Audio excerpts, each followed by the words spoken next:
everything else doesn't matter. You can build roads and airports and hotels and hospitals and try to redistribute wealth. But if you don't do good rules and the administration thereof, justice and security, you're still going to have a poor population.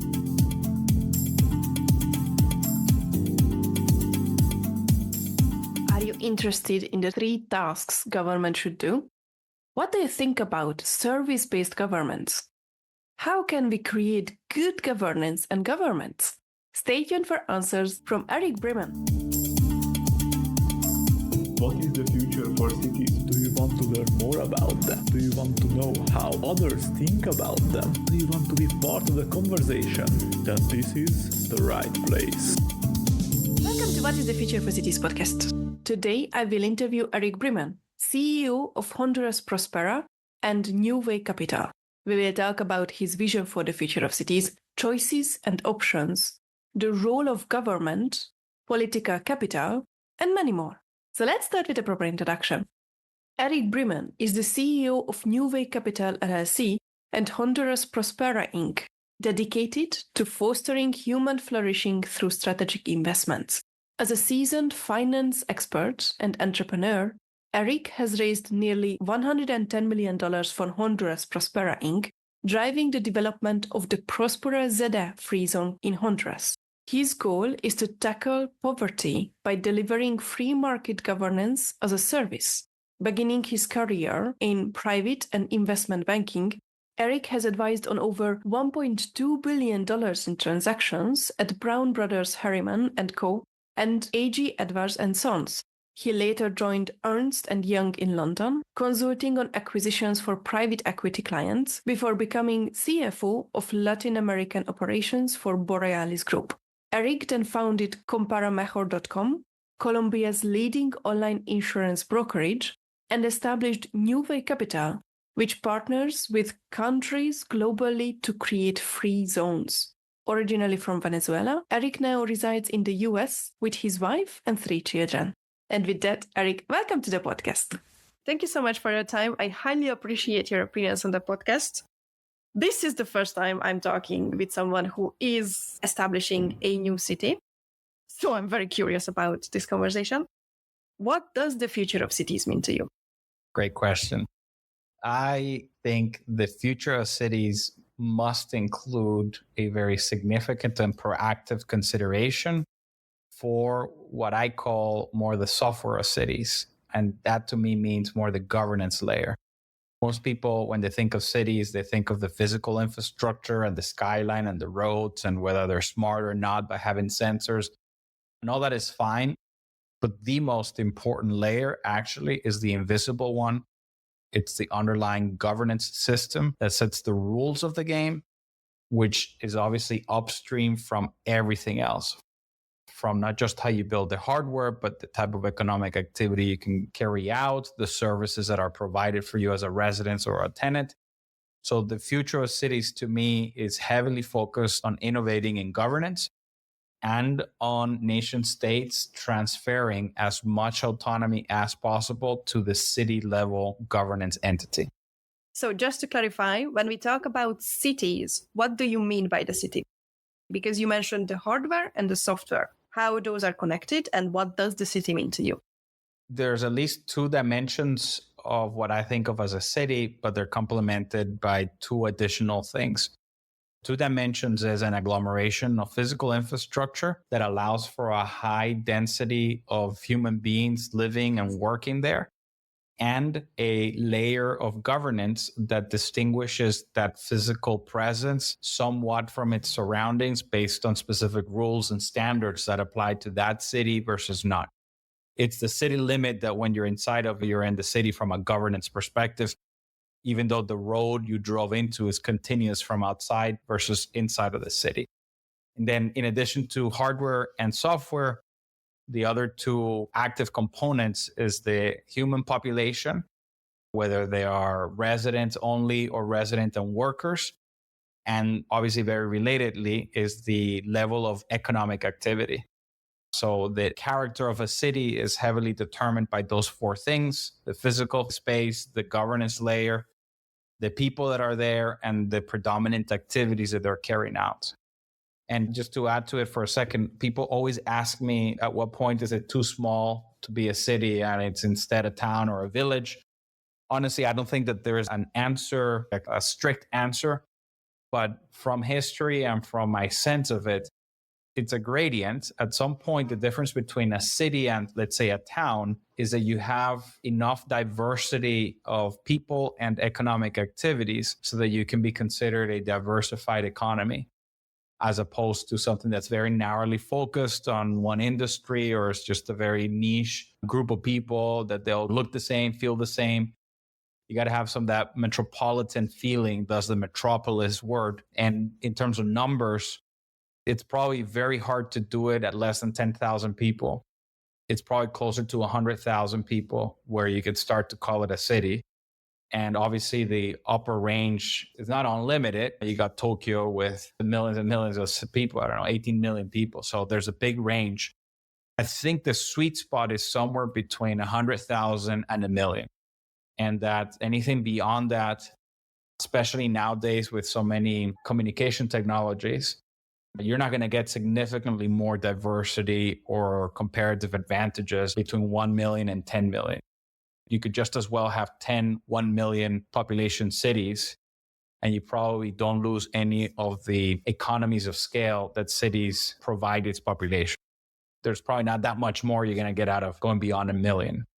You said something interesting that, and I might exaggerate your words, so please correct me if I'm wrong. You don't consider a human community, if they are too homogeneous, a city. Did I understand it correctly? All of these things are on a gradient, right? Just like you wouldn't consider 10 people living together a city. But then if I say 10,000 people, we might argue about it. We're going to argue a lot less if it's 100,000, and almost certainly if it's 1 million, it's obviously a city. In that same gradient, if you have a group of people that are all sort of family, it doesn't matter how big that family is, it's a family compound, it's not a city. So there's a certain degree of metropolitan nature to the population. It's diverse.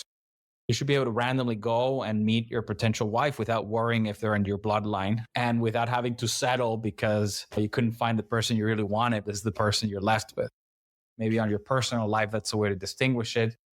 On the economic side of things, you should be able to, within the pool of labor candidates, go and hire a programmer as well as a gardener, a lawyer as well as a mathematician. So there should be some level of diversity in the population. Otherwise, it's not a metropolis, in my opinion. It's not what people generally think of as a city from my perspective. Currently, we are living in a world where, as you mentioned, digital technologies help us connect with anybody in the world. The things you mentioned, finding a potential partner or finding a potential employee or employer, is not necessarily narrowed down to that specific physical space you are in.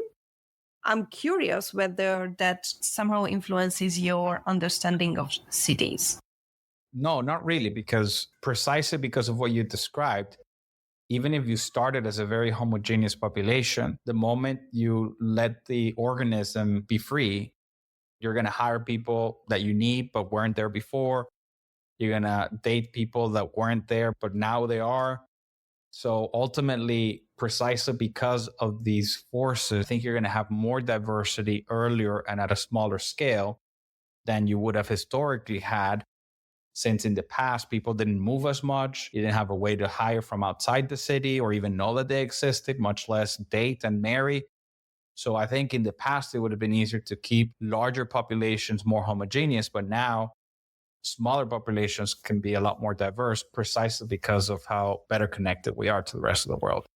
Which is just amazing. And the opportunities are basically endless with that. I would like to go back to the 2 dimensions you mentioned, and specifically to governance. What do you mean by governance? And on which level of human communities do you talk about governance?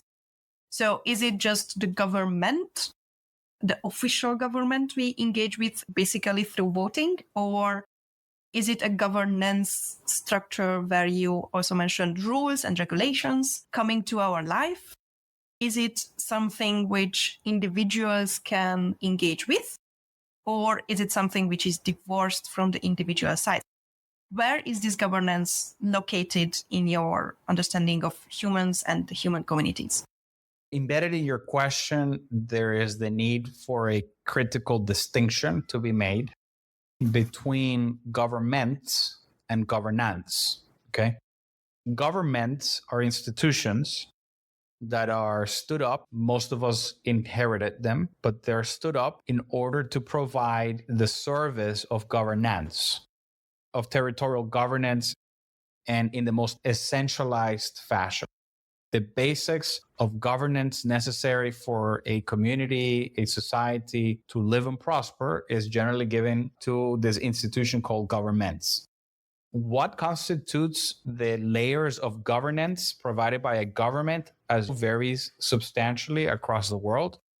And with the emergence of the nation state as the predominant organizing entity to provide governance services within territories we call countries, the services that are held and delivered from the so-called national level versus the city level have evolved.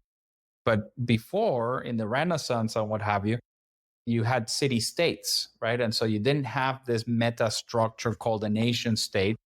And so most of the services were delivered at the city level, not beyond that you're on your own.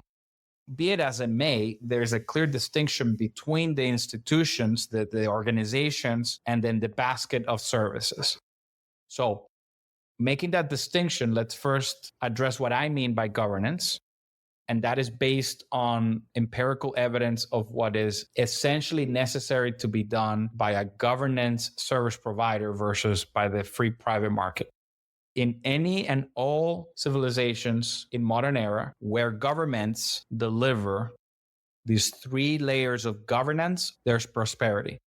So I consider those to be the essential ones. And they are a good set of rules that are properly administered. And good in this context means, from my vantage point, they're generally focused on market economics. These are rules that recognize individual rights and liberties and human rights, if you will, and that consider property to be something that belongs and can be traded. So they're property and individual rights. Okay, property rights, individual freedoms, let's just say. So rules that protect those two things as a core organizing principle and that are properly administered. Because you can have good rules on paper and then you don't administer them properly and it's all for nothing. So good rules and the administration thereof, number one. Number two, you have dispute resolution mechanisms. You have access to justice. When people in a civilized society have disputes, generally you don't start to shoot at each other or fight it out in physical terms. You go to an arbitration center or you go to the courts, and you generally expect to have your case heard on a timely fashion without too much expense, and that the decision is going to be made fairly, without corruption and partially. So that is huge. It's very important. It's key to build trust and to inject velocity in the economy of people just getting on with doing things as opposed to wondering if they should trust you or not and only doing transactions with people they already know and families and all that. So justice is super important. And the third is security.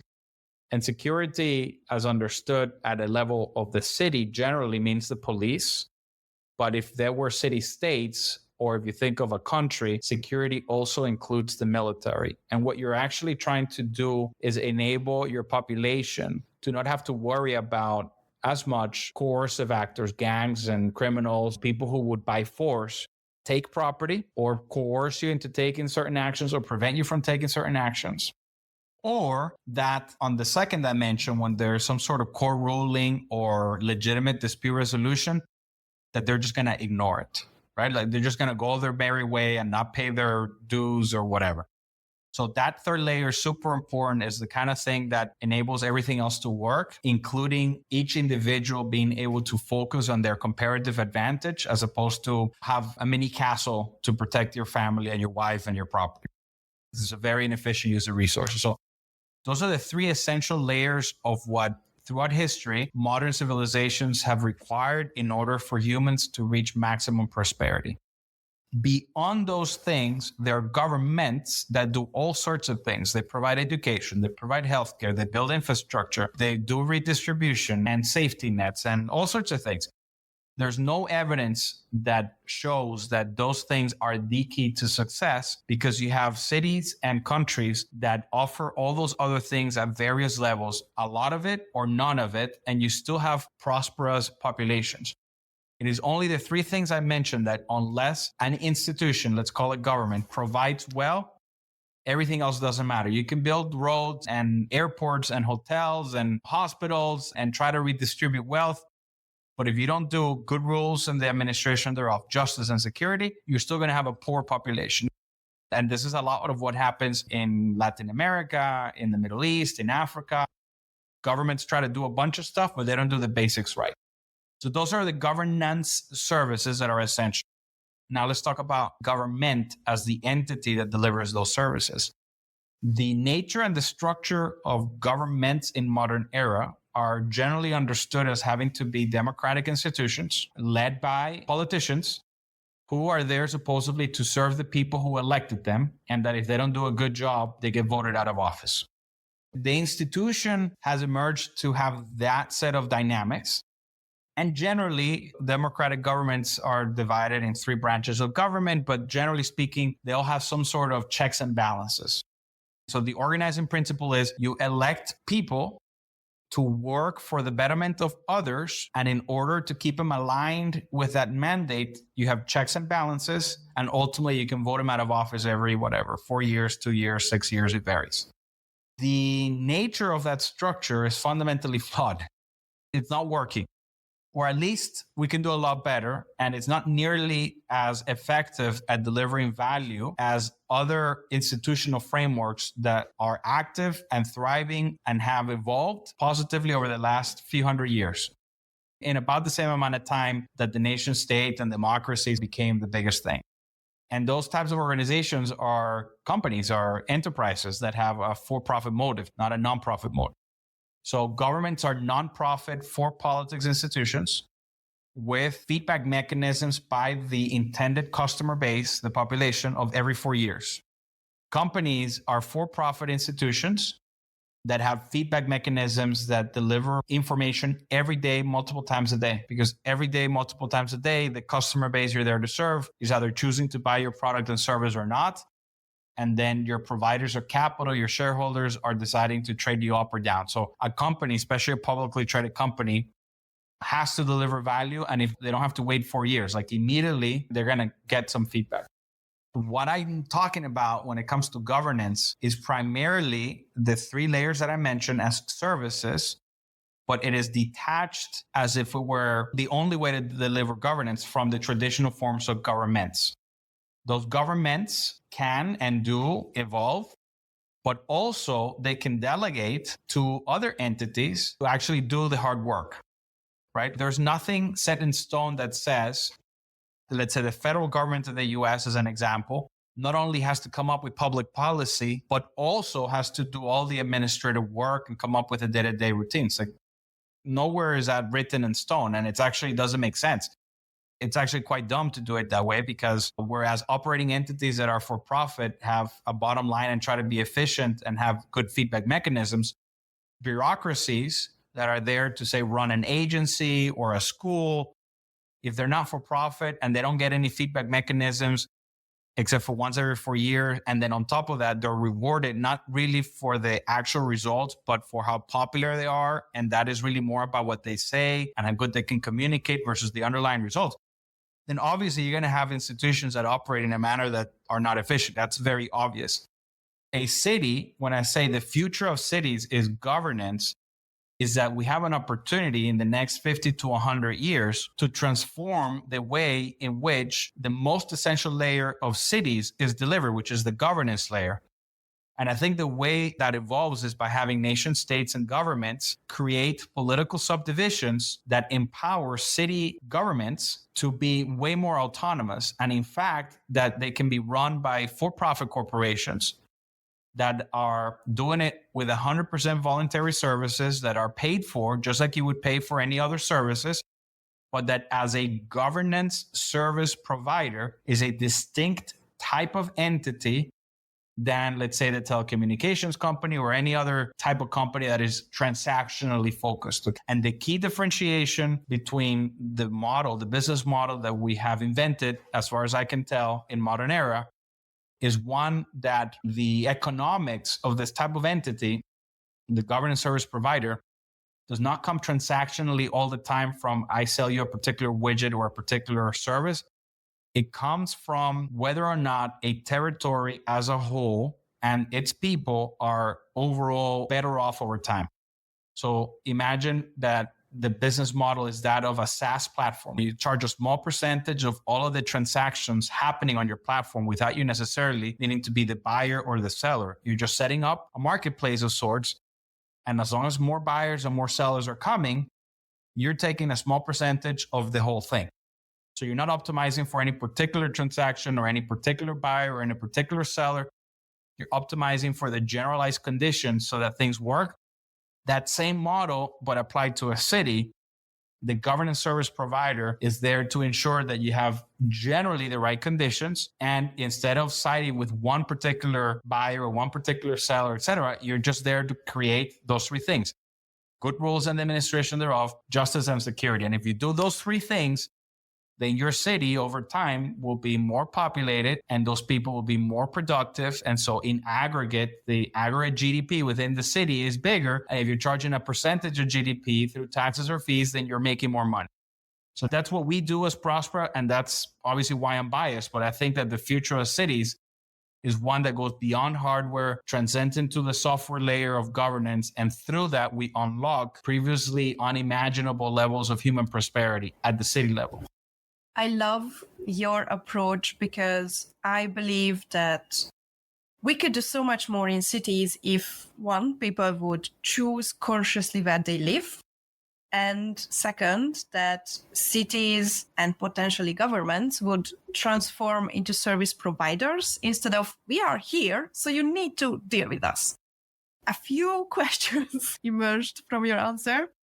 One, and just to clarify, because I think you answered it, just making sure that it's clear from this whole very interesting approach, is government needed for good governance? Depends what you mean by government.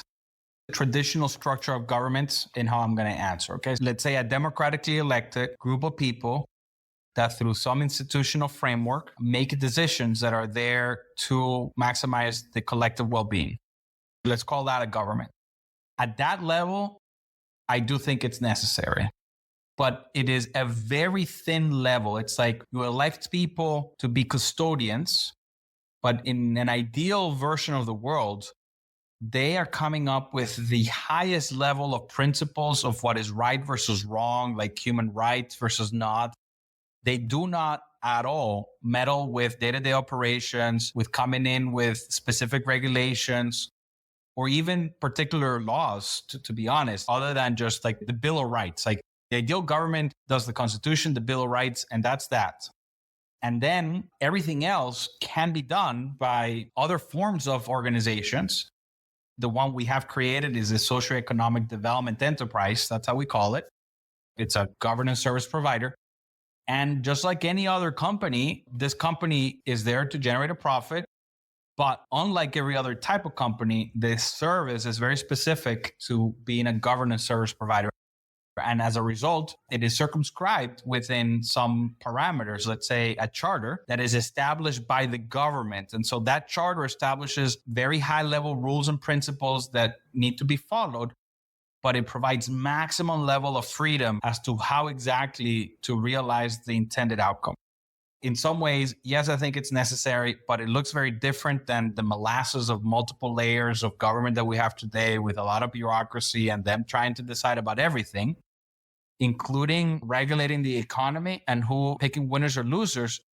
Then you have very perverse incentives because now you can vote people in on the promise that not only are they going to look out for your right to work or right to exist, that requires you to work. But now you're going to vote people in who promise you to take from some other people, and you don't care to give to you, right? To get you to lighten your workload or to work less days a week or just literally give you money in the form of subsidies or whatever. And that's very dangerous. That leads down the path of socialism. But even if it doesn't, it's very inefficient from an economic perspective, because the producers constantly have this threat over their head of an institution that could, based on popularity, decide to completely alter the names and rules of the game. And we're seeing that all over the world. What are the requirements of good governance? If we, for example, accept that one would be a very thin layer of government, what are the other requirements of good governance? And please correct me if I'm wrong, that the thin layer of government is not a requirement for that. I think that thin layer government is a requirement, okay, but their charge should be very limited to being essentially a custodian of life, liberty, and property. If you wanted to use the U.S. Declaration of Independence as a source, but without going to specific political documents, what you want that layer to do essentially is to protect minorities against the coercive abuse, coercive use of force or the threat thereof against other people, so that big groups of people or gangs cannot coercively force individuals to do or not to do based on anything other than that individual's personal choice. That's a definitely necessary role of an institution that cannot be narrowly focused on commercial gain. That entity needs to represent a broader spectrum of people and not be narrowly focused on transactional gain. Now, at a meta structure, the best government in the world does just that and then creates a competitive marketplace of governance service providers that compete against each other, let's say managing city scale projects. And they do so with a lot of autonomy as long as they respect the Bill of Rights, but they can come up with vastly different rules about how to operate in that city or what is legal and what isn't legal. It's fine as long as those basic human rights are not violated. You open up the spectrum to its maximum so that there is innovation, so that there is competition, and ultimately so that people can have the maximum level of choice. You can't have choice if you don't have options, right? Like just because you, in theory, have the freedom to choose, if there are no real options, then you don't really have the freedom to choose. You got to have maximum spectrum of options. And then to your point, the future of cities should be one where people choose consciously where to live. Okay, again, they got to have options. And then where the city governments consider themselves service providers, it's very hard for people to pretend to be something that they're not. It's even harder for institutions to pretend to care about things that they're not incentivized to care about. And so you can't have an institution, whatever you call it, government or company, to actually care for its population as if they're customers, if indeed they're not customers, and if they don't have that bottom line mentality. So what would happen in the world that we're building towards, you have very different flavors of options. So people have a lot of choice. And when they go to the city of their choice, they are a beloved customer.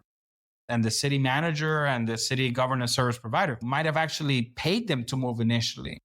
Instead of this crazy mentality that we have, that you have some people that are considered illegal people because they cross some artificial border and you're not supposed to want them there, that the mentality, I think, would shift where you actually, like companies do, right? I mean, you pay people to move to your company, sometimes from other countries, certainly from other cities.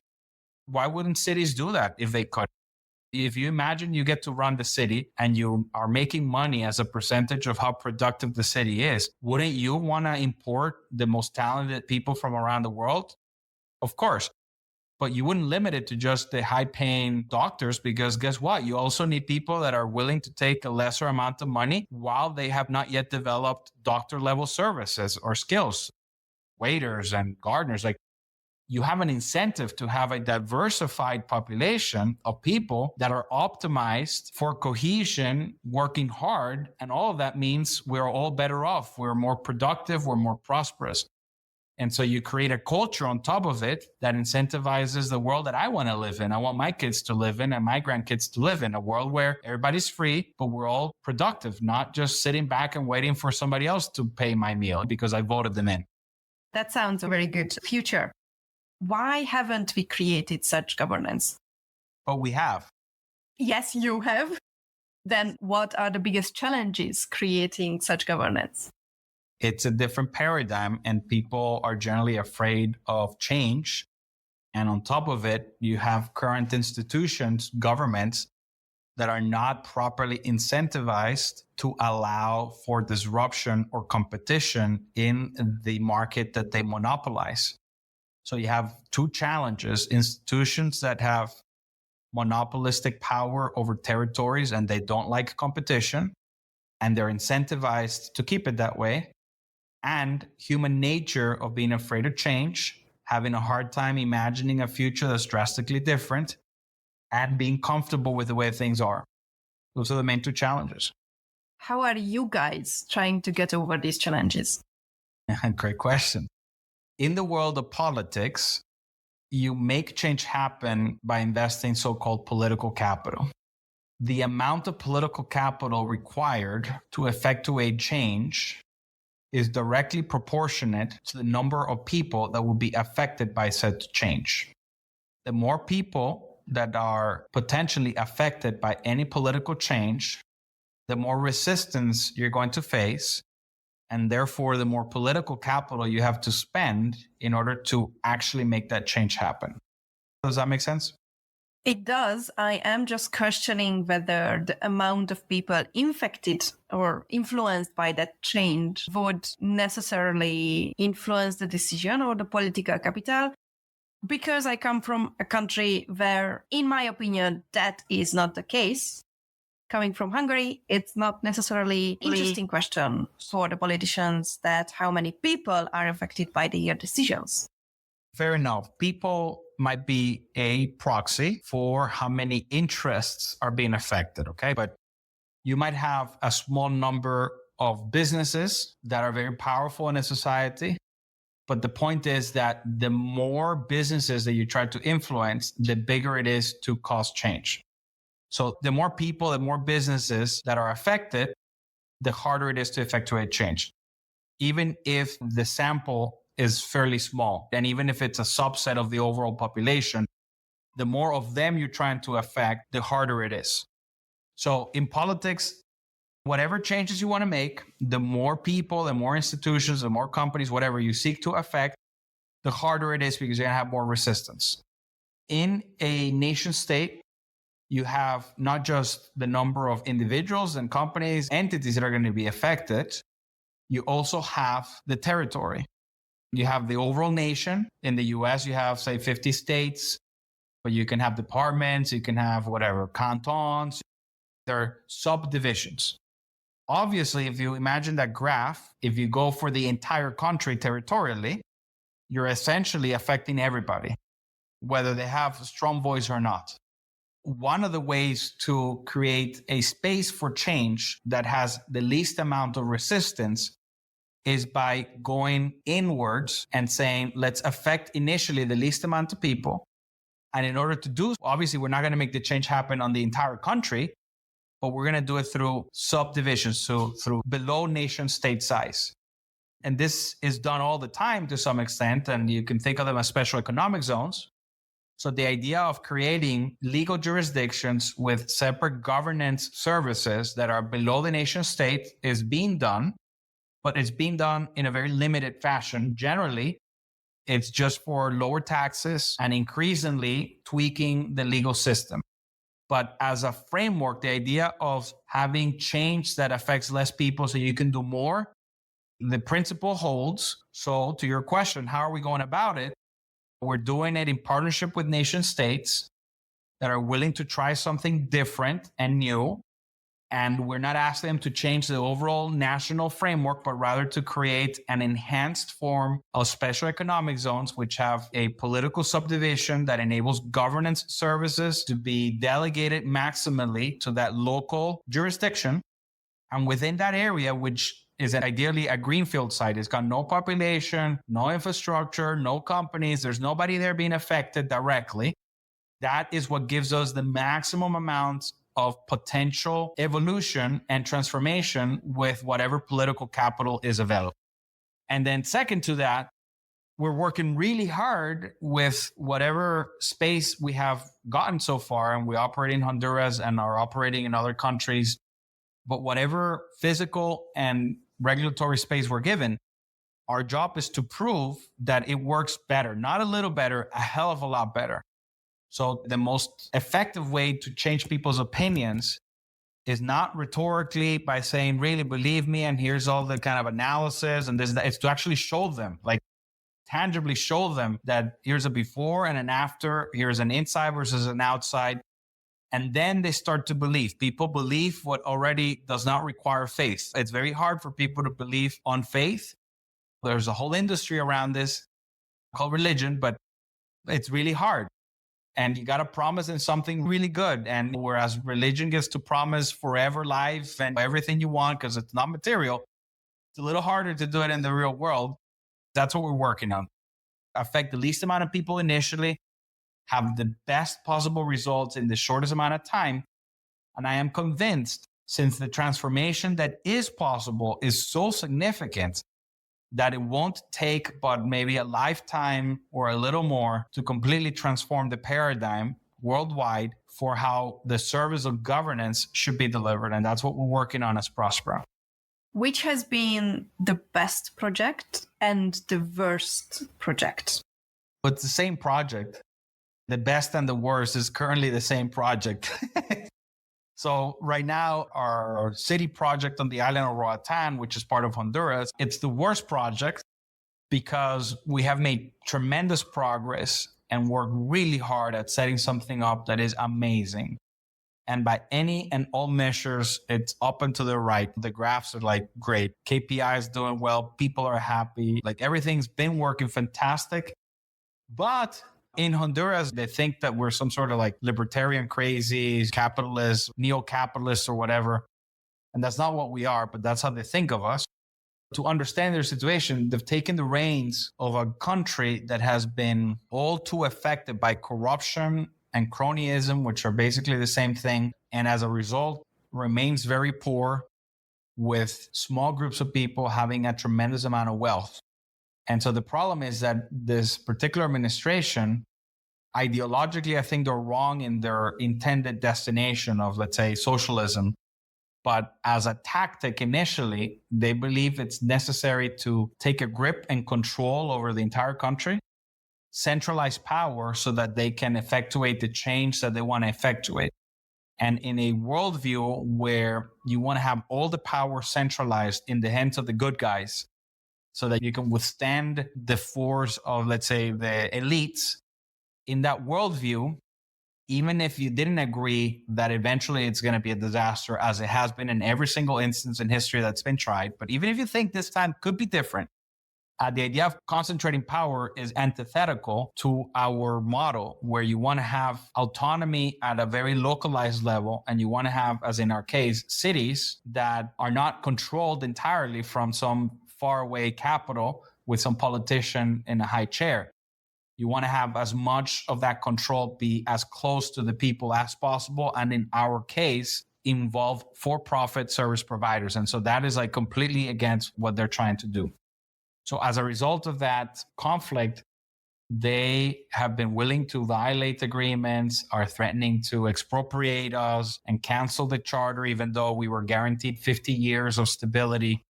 So it's been the worst project because it's super frustrating to see your life work. And beyond that, beyond the selfishness of all my life work, to see that the potential that is starting to emerge to transform the future of thousands and thousands of people that desperately need it, that is so unfairly being taken away.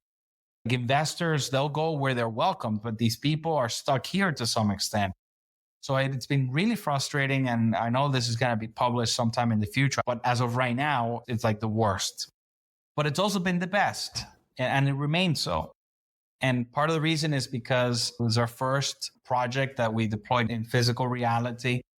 We've learned so much. We've built something amazing that has portability. So our governance infrastructure has an online version, but in any case is a system that we can take to other places potentially. It's been extremely rewarding to see how ideas that have worked thousands of years before and in other parts of the world, when you give them a chance, they also work here, and it validates an organizing principle we have that humans, no matter where they're born or the color of their skin or the language that they speak or the latitude in which they live, that if you give them the right conditions, that they surprise you for the better. To see it in reality, it's been amazing. It's wonderful. And then there are other things that have been great, like the amount of technologies we've been able to attract, ranging from robotics manufacturing to Zaha Hadid designs, since we're talking about cities, but also some of the most pioneering founders and companies in the biotech space, in the aerospace space, to see that it's actually happening. And it's not for charity. Everybody's doing it with their own self-interest in mind, but very conscious of the fact that they're part of something greater because it's making a positive contribution and can change the world. It's been super rewarding, and therefore it's also the best. I'm so glad that you finished on the best parts instead of just the worst, because it gives us the insight that you are very enthusiastic about what you are doing. Erick, what is your role in establishing the future of cities? My role is very aligned to the role of Próspera. So I'll speak more about the role of Próspera. I play a part of it, but there's a whole team of people that are very passionate and very much committed and working very hard for it.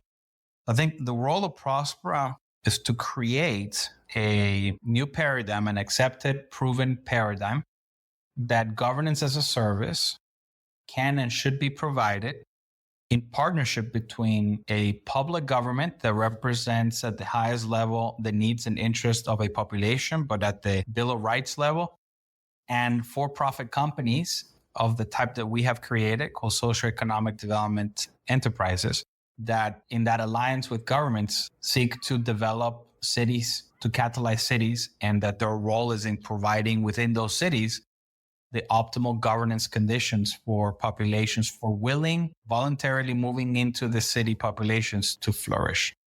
We have done a lot of work already at creating these systems. We have validated that they work. We have to keep pushing so that we can tick the boxes of transforming the belief of it being possible. And so the paradigm will follow. So we are, I think, the first company doing this in modern era that has actually gotten this far.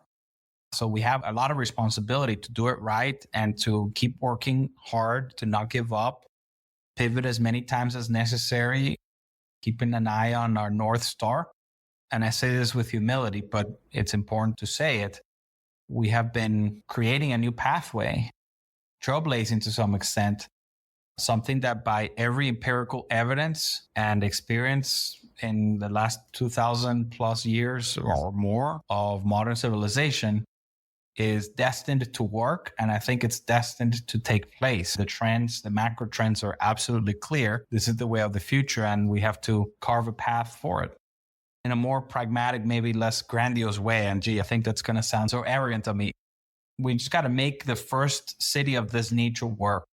And I think we'll complete the cycle once we take the first city public and for it to become a publicly traded entity, like a city that's publicly traded entity with a profit motive and shareholders that are investing in that city and that they expect the city to perform in proportion to how good a job the population does.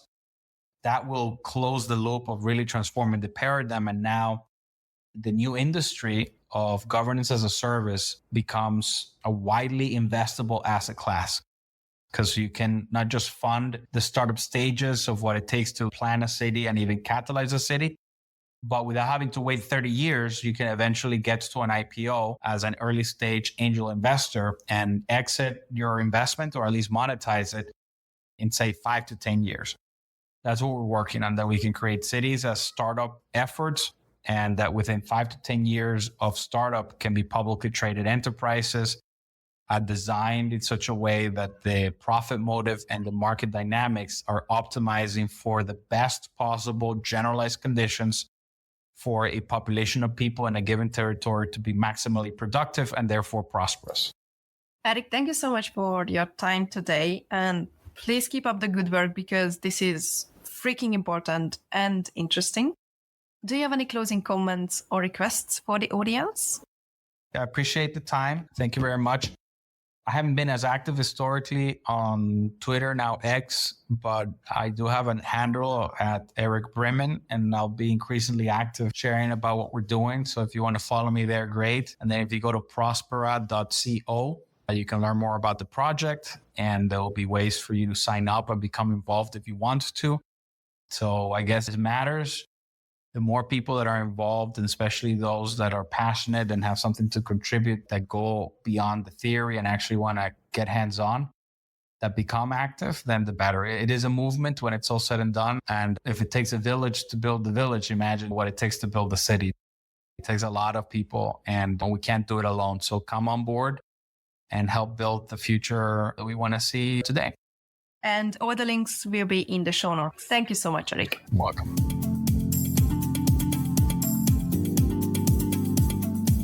It was really interesting to hear from Erick about the 3 basic services governance should do: rules and their administrations, dispute handling, and security. Not to mention his description of change and paradigm shifts. Richard Gere talked about how we can understand change in a positive light in episode 274. You can find out more about Erick online. All the links are in the show notes. What was the most interesting part for you? What questions did arise regarding Erick's approach to the future of cities? What have you learned from this interview? Let me know on Twitter at WTF4Cities or on the WTF4Cities.com website where the transcripts and show notes are available. You can also subscribe on the website not to miss any episodes and leave some feedback. I hope this was an interesting interview for you as well, and thanks for tuning in. What is the Future for Cities podcast?